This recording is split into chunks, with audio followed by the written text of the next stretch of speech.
नमस्कार, मैं सविता श्रीवास्तव, ये विभाग से।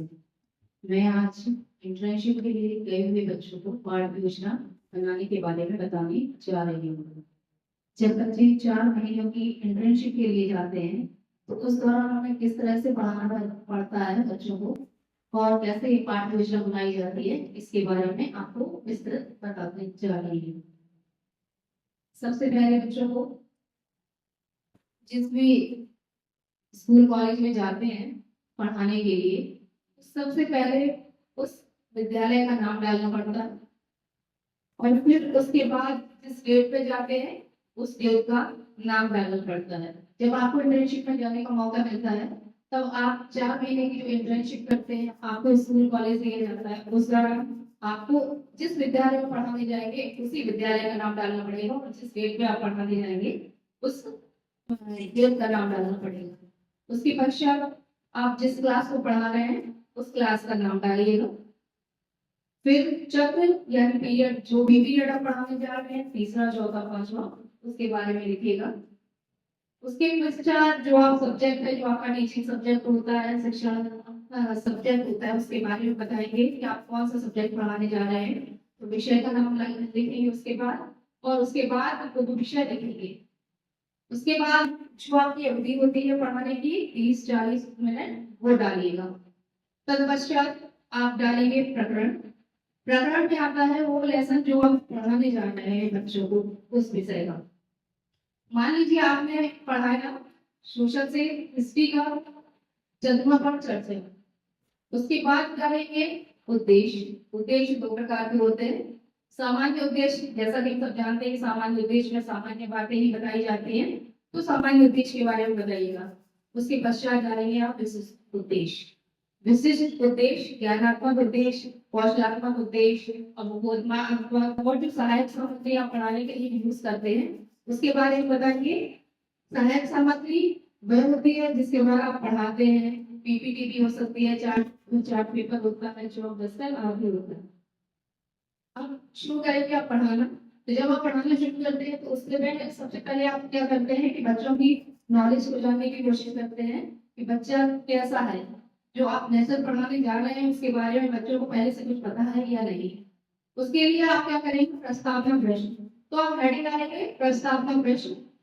उसके लिए जब आप प्रस्तावना प्रश्न डालेंगे तो आप पहले ये जानना चाहेंगे कि बच्चों को उस लेसन के बारे में कुछ पता है या नहीं। इसके लिए क्या करेंगे, पूर्व ज्ञान। उसके लिए पूर्व ज्ञान जानने के लिए उनसे कुछ क्वेश्चन किए जाएंगे।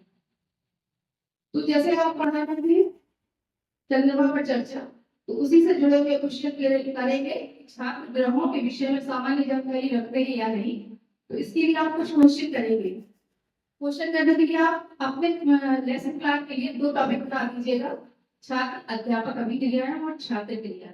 छात्र अध्यापक यानी आप जो कि यहाँ छात्र हैं और जहाँ पढ़ाने जाएंगे वहाँ अध्यापक है, इसलिए छात्र अध्यापक अभिक्रिया है, आपके द्वारा किए गए कार्य को कहेंगे।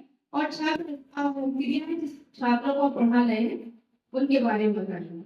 छात्र अध्यापक अभिक्रियाओं में आप क्या करेंगे, सबसे पहले बच्चों से कुछ क्वेश्चन करेंगे जिनका उत्तर उन छात्रों द्वारा जो मिलेगा वो आप यहाँ पर लिखेंगे। इस तरह से आप 2-3 क्वेश्चन बच्चों से करेंगे। उसके बाद प्रस्तावना प्रश्न के उसका उद्देश्य क्या था और वो उद्देश्य की पूर्ति हुई या नहीं, इसके लिए आप उद्देश्य कथन लिखेंगे। उद्देश्य कथन में आप डालेंगे क्या क्या उद्देश्य पूरे हुए। उसके पश्चात आप डालेंगे प्रस्तुतिकरण। प्रस्तुतिकरण में आप डालेंगे 3 कॉलम। जब आप लेसन पढ़ाएंगे बच्चों को तो 3 कॉलम बनाएंगे। प्रस्तुतिकरण का अर्थ जो लेसन आप बढ़ाने जा रहे हैं, पढ़ाने जा रहे हैं बच्चों को, उसके बारे में आप व्याख्या करेंगे। तो प्रस्तुतिकरण में सबसे पहले छात्र अध्यापक क्रिया है, फिर छात्र क्रिया है, फिर श्याम प्रकार है। छात्र अध्यापक क्रिया में सबसे पहले क्या करेंगे, छात्र अध्यापक को सबसे पहले बताया आपको कि छात्र अध्यापक आप हैं। तो उस लेसन को पढ़ाने से पहले आप क्या करेंगे कि बच्चों को लेसन की व्याख्या करेंगे। और व्याख्या करने के लिए सबसे पहले आपने मान लीजिए बच्चों से पूछिए कि चंद्रमा क्या है, और बच्चों ने आपको उसके बारे में जो भी आंसर दिया वो आप यहाँ पर छात्र अभिक्रिया में लिखेंगे। उसके बाद आप व्याख्या करेंगे उस लेसन की, और फिर आप उससे जुड़े हुए कुछ क्वेश्चन करेंगे तो आपको पता चलेगा कि छात्रों ने उस लेसन में क्या रुचि ली है, क्या क्रियाएं की है, तो उसके लिए आप छात्र अनुक्रियाओं में लिखेंगे। और स्टैम्प पर जो भी कार्य करेंगे वो इधर उधर स्टैम्प पर यहाँ पर दर्शाया जाएगा। उसके पश्चात मूल्यांकन प्रश्न। जब आप लेसन पढ़ा चुके तो आपको समझ में आना है कि आपने जो लेसन पढ़ाया है बच्चों को समझ में आया या नहीं। ये जानने के लिए आप क्या करेंगे, मूल्यांकन प्रश्न करेंगे। तो जब मूल्यांकन प्रश्न करेंगे तो बच्चों से जो लेसन आपने पढ़ाया है उससे जुड़े हुए कुछ क्वेश्चन करेंगे और बच्चों ने जो भी आंसर दिया है तो सबसे पहले आप जो क्वेश्चन करते हैं वो लिखिएगा और जो बच्चे आंसर देंगे उसके बारे में लिखिएगा। तो ये हो जाएगा आपका मूल्यांकन प्रश्न। फिर उसके बाद आपको समझ में आ गया कि बच्चों को किस तरह से हमने पढ़ाया है और बच्चों ने क्या क्या आंसर दिया है, वो मूल्यांकन आपने कर लिया। तत्पश्चात आप डालेंगे गृह कार्य और बच्चों को उस लेसन से जुड़े हुए कुछ क्वेश्चन देंगे। धन्यवाद।